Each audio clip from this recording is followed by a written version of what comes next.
you very much for rejoining me, not just in Skepticism 101, but also in History 01. You guys deserve nothing less but the most authentic, rigorously cited history videos on this channel. I don't expect you to remember, but in my last History 01 video, I listed the names and occupations of the different Hindu gods and promised that I would, in the future, delve into more detail about Vishnu, Shiva, and Brahma. You shall not be deprived of the lecture about that legendary, awe-inspiring trio any longer, so here goes. Anyone who learned about Hinduism back in high school knows that Hinduism teaches that Brahma created the universe, but according to the Puranas, which are man-made but religious commentaries on the Vedas and Bhagavad Gita, one Brahma day equals 4.32 billion years. It is specifically the Vishnu Purana and the Bhagavata Purana that give us this definition of a Brahma day. If we were to believe in the Brahma days, then the 14 billion year age of our universe means that Brahma is well over 3 Brahma days old.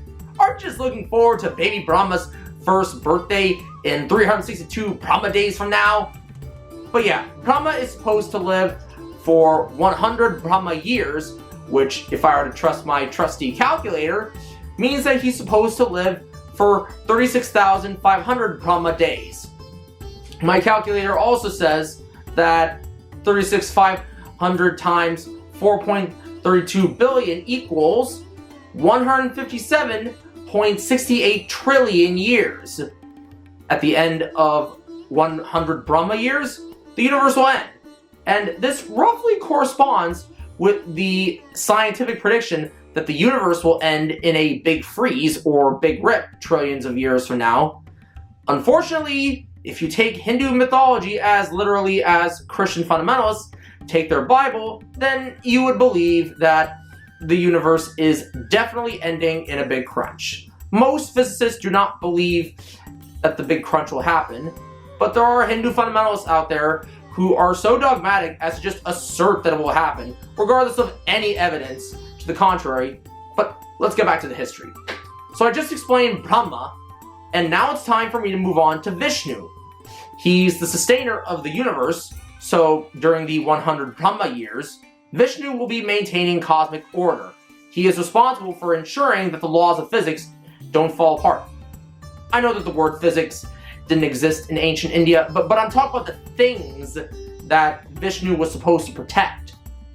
He is well known in Hindu mythology for having assumed the form of 10 avatars.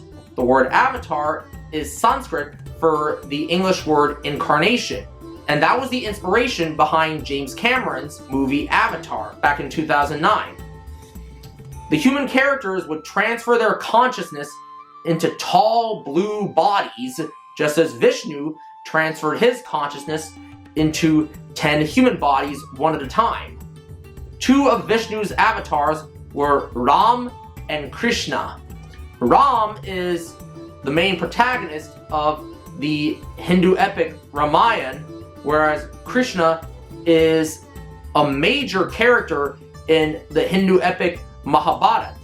I'll talk about these epics once we get closer to the end of our series on ancient India, because these epics were written less than 3,000 years ago. Ancient India started well over 5,500 years ago.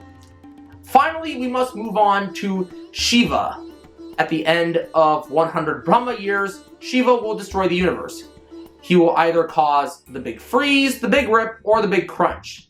If any of you are Hindus who believe in Shiva, please, please, please accept the scientific consensus on how the universe will end. But anyway, Shiva is not just the eventual destroyer of the universe. He also has some pretty famous love stories to tell to the world. His first wife was Sati, the daughter of the evil king Daksha, but the schemes of Daksha forced Sati to voluntarily burn herself on a funeral pyre.